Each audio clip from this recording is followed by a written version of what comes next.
sintonia, troca de experiências e um bate-papo descontraído sobre o espiritismo na sua manhã.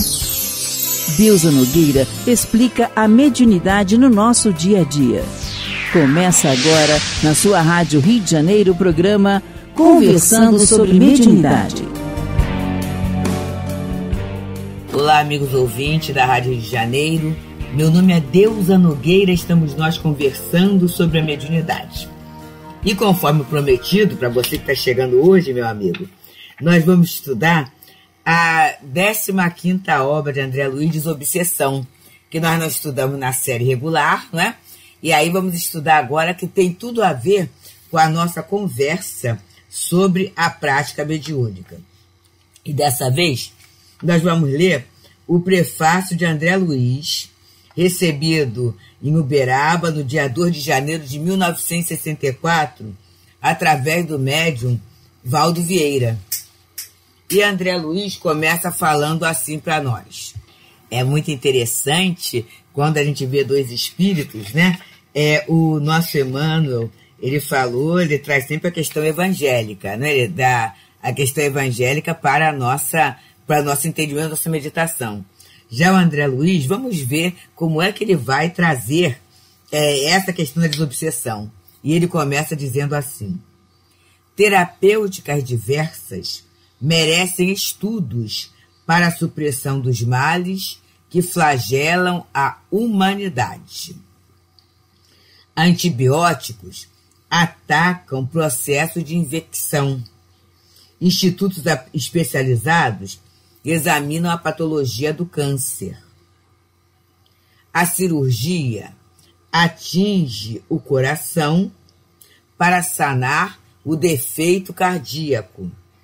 E a vacina constitui defesas para milhões. Então, tudo isso que ele vai falando aqui, a gente tem verificado, principalmente nesse período que passamos da pandemia, né? A gente ouviu muito falar de vírus, a gente ouviu muito falar de doença, né? A gente ouviu muito, e muitos de nós até nos aprofundamos nesse estudo para nos defendermos, né? Então, ele vem falando do antibiótico para infecção, né? A questão do câncer, a cirurgia para o coração, né? E a vacina, que foi aquele elemento tão esperado ao longo de todo o tempo. Então, em defesa para milhões. Esses processos, graças a Deus, gente, porque a gente tem que pensar que a medicina é de Deus. A gente não pode esquecer que a medicina é de Deus. Então, esses processos são usados para quê? Para qualificar a vida de cada um de nós. Para defender a todos nós, né? Para nos ajudar a viver melhor, né? A ter uma qualidade de vida melhor.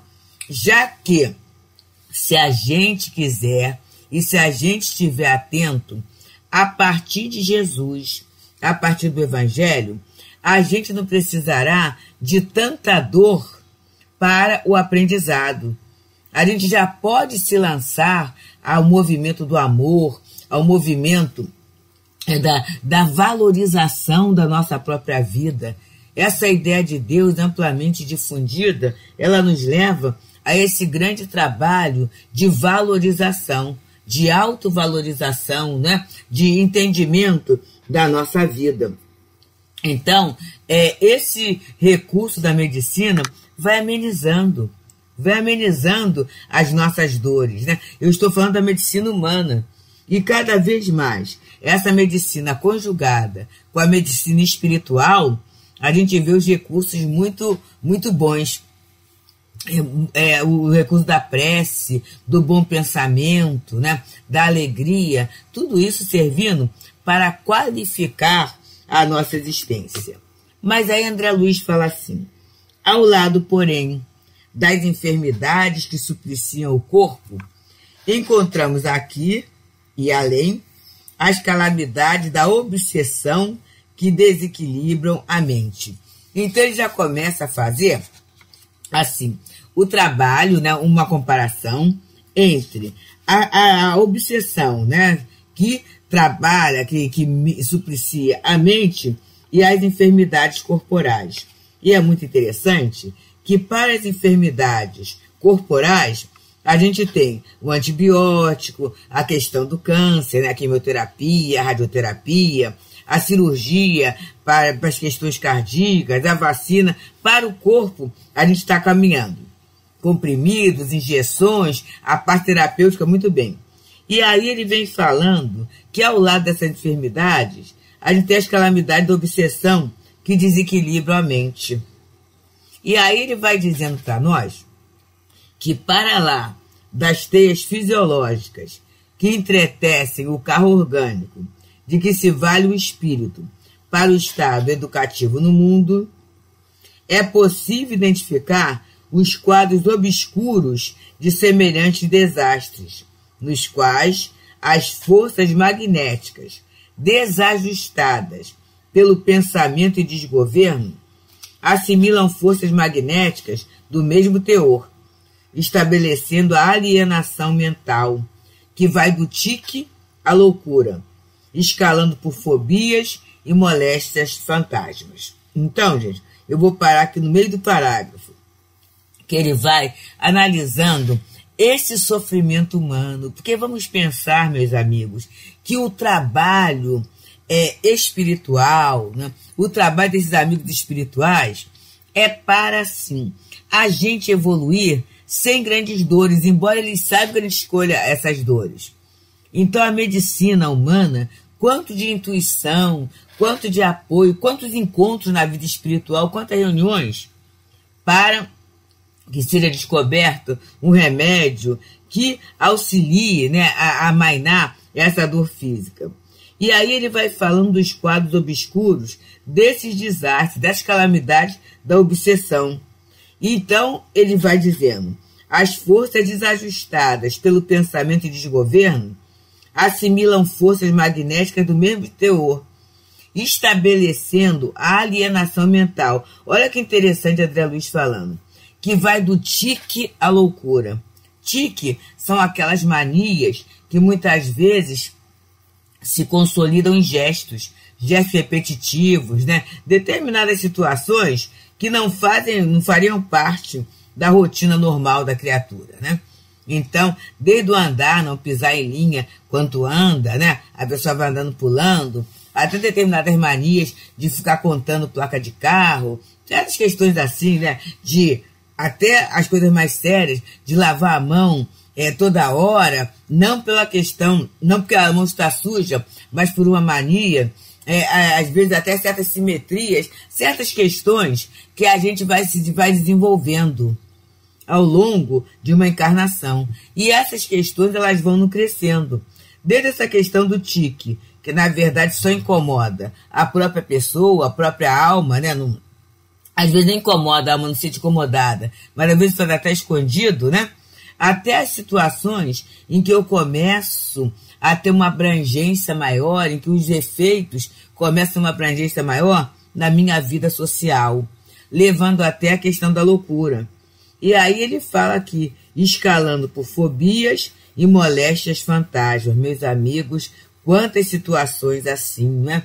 E às vezes até não podemos dizer que isso não atinja a alguns de nós ou a muitos de nós. Muitas vezes a casa espírita ela é procurada em função disso, desses grandes medos, né? E é um medo que a família muitas vezes não entende, o grupo social não entende, porque a pessoa fala assim, tem medo de nada. Tem medo de nada. É à toa que está nisso, né? E as moléstias fantasma também, que é aquele caso em que a pessoa muitas vezes ela volta vai à casa espírita porque já andou de médico em médico, perambulou por uma série de consultórios, foi feita a sua avaliação, muitos exames, e aí ela não tem nada, mas ela sente tudo. É muito triste isso, né? E ela começa a ficar até no desconforto, porque há o descrédito. Muitas vezes as pessoas acham que ela está inventando aquele quadro, mas a dor é real. É real na sua mente, mas sem uma justificativa fisiológica. Então, essas moléstias fantasmas. E continua André Luiz falando.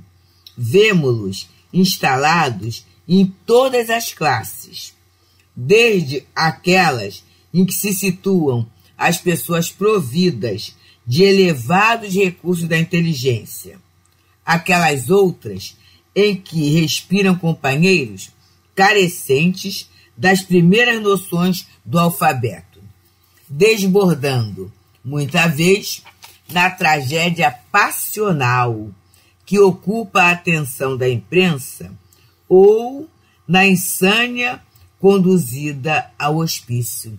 E aí, são coisas que a gente vê, né? Não tem classe social para sofrer o assédio, para sofrer essa doença espiritual, essa doença mental.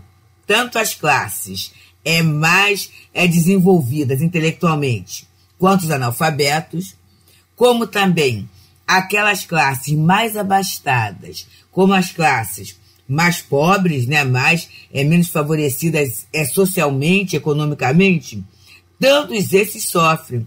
E aí ele fala que muitas vezes ocorre a tragédia passional que ocupa a intenção da imprensa ou a insânia conduzida ao hospício. E, meus amigos, esse período que a gente vive, quantas tragédias passionais, né? A gente dá ênfase muito ao feminicídio, em que a pessoa fala assim, muitas vezes, sempre existiu, mas não da forma como está sendo noticiado hoje. E aí, muitas vezes, a gente começa a ter a acusação, a entrar num processo de julgamento daquele que fez. Eu não estou falando que tenha que ficar impune ou passar assim, não.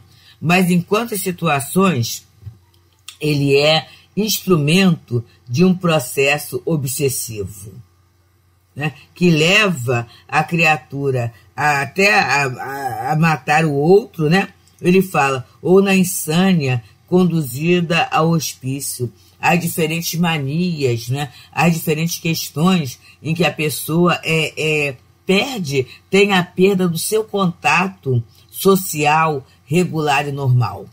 Não vai ser possível mais tendo em vista os comportamentos loucos, né? Os comportamentos desajustados, desorientados, que aquela alma acaba acolhendo, né? Acaba acolhendo na sua vida.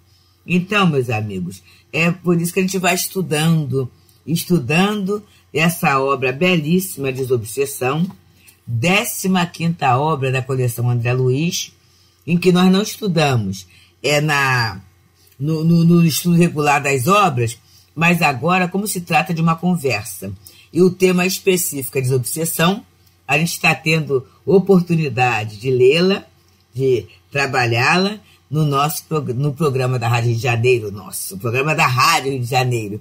E a gente tem a bênção de poder participar, que é o Conversando sobre a Mediunidade. E meu nome é Deusa Nogueira.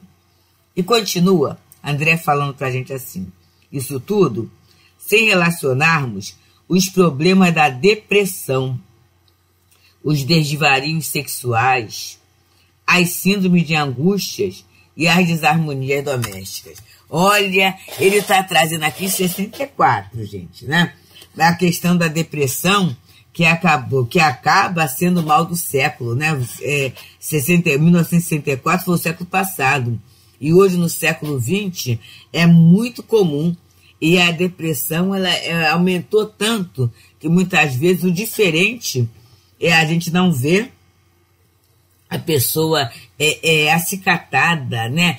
Vamos dizer assim, congestionada por esse fenômeno depressivo dela mesma ou de algum familiar, né?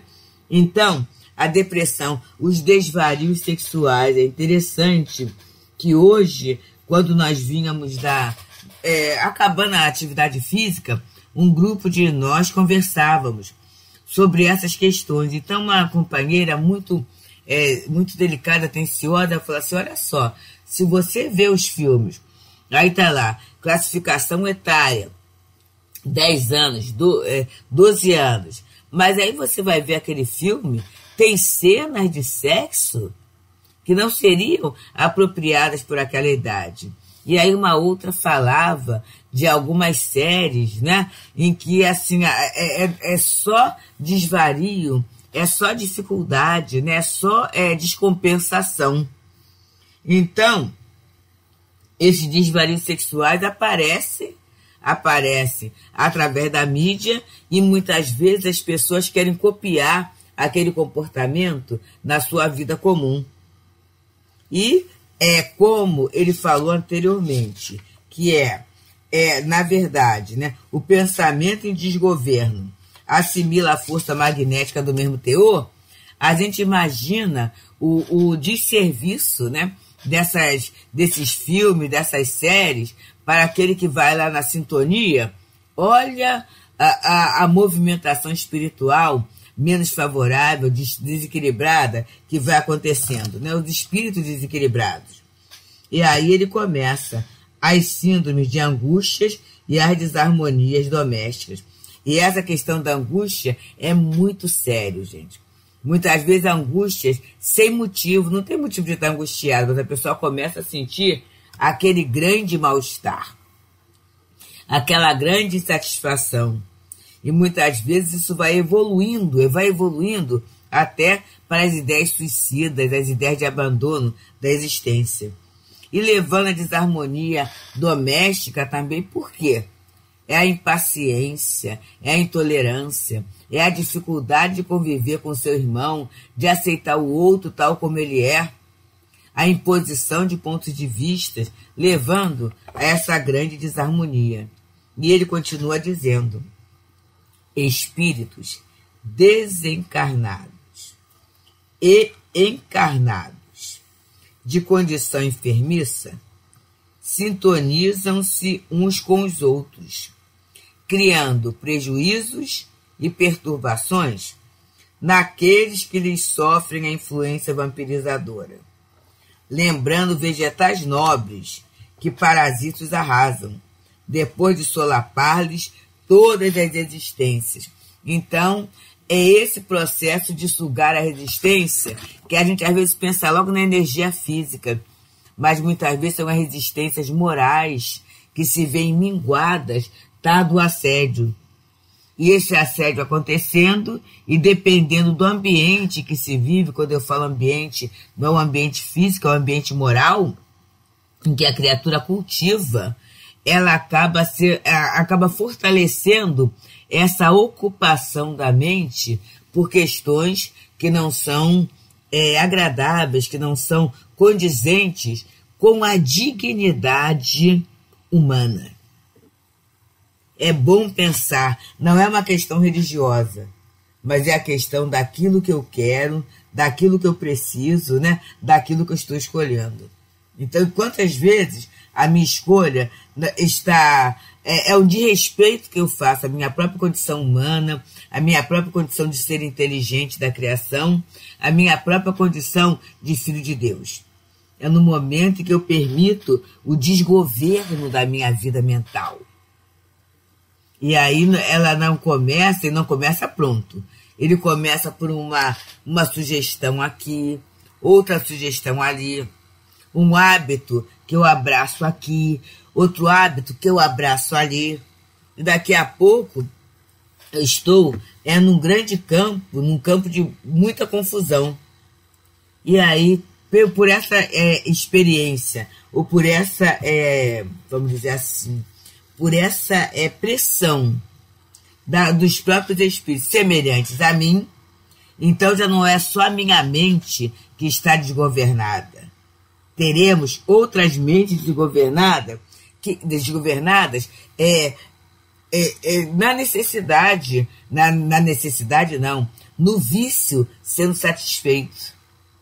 E aí a gente vai se emaranhando, né? É um grande emaranhado mesmo. E aí André Luiz continua, refletindo nisso, quer dizer, nessa ação vampirizadora, né? Nesse solapar das resistências, nas síndromes de angústias, nas desarmonias domésticas, nos desvarios sociais, né? Nessa questão, nessa alienação mental que vai do tique à loucura, escalando por fobias e moléstias fantasmas, Então André Luiz fala, refletindo nisso e diligenciando cooperar na medicação esses males de sintomatologia imprecisa, imaginamos a organização deste livro. Vamos nos lembrar que no começo ele vai falando do antibiótico, da questão do tratamento do câncer, da cirurgia atingindo o coração para sanar o defeito cardíaco, que são processos terapêuticos que estão largamente encaminhados. A cada momento, eu sei que a gente às vezes fala assim, mas não é tão bom porque meu parente desencarnou. Tudo bem, gente, a gente sabe que a desencarnação vai ocorrer mesmo, mas que a gente percebe que a terapêutica para essas questões das dores físicas está adiantadíssima, não há dúvida. Agora, na verdade, para as questões mentais, essas enfermidades, as calamidades que desequilibram a mente, como ele chama calamidade da desobsessão, a coisa caminha muito devagar, porque ele fala da sintomatologia imprecisa. O que é isso, né? Há situações em que não se sabe com precisão se é a questão mental, física, ou se é a questão espiritual. Se a origem é uma origem genética, ou se a origem é a questão obsessiva, que eu lembro muito na minha mocidade espírita, eu ouvi o irmão Walter Faria falar, é água mole em pedra dura, tanto bate até que fura. Então a mente enferma, estando ali sempre, né? Com aquela alma desequilibrada, com aquela alma que está escolhendo o desequilíbrio. Às vezes até, gente, o desequilíbrio que veio de uma sugestão, de um pensamento. Legal, vou fazer. E a partir dali, a persistência daquela mente, ela pode causar, com toda certeza, né, em princípio no perispírito, certas anomalias, certos sintomas, certas questões que vão refletir no sistema nervoso central, né, do próprio corpo físico. E aí a criatura está ali. Mas qual é a dificuldade da sintomatologia? É saber onde foi que começou isso. Onde foi que começou esse problema. E aí ele diz que é em função disso, né, que ele imaginou a organização desse livro. E é muito interessante que tem aqui uma nota que diz, né, o espírito André Luiz convidou os médiuns Valdo Vieira e Francisco Cândido Xavier a psicografarem com ele o presente volume, responsabilizando-se ambos pelos capítulos de números ímpares e pares, respectivamente. Então, os capítulos ímpares, Valdo Vieira. Os capítulos pares, Chico Xavier. E ele fez isso também, né, por exemplo, no livro Sexo e Destino, né? Uma parte Chico Xavier, outra parte Valdo Vieira. Então essa parceria já é conhecida, né? E a gente sabe que a parceria não é só pela questão do tempo, é pela questão da especialidade para tratar de certos assuntos, né? A gente sabe que temos até o livro Evolução em Dois Mundos, que foi nessa sequência, porque a gente sabe assim, a facilidade que os espíritos têm para utilizarem Chico nas questões de ordem evangélica.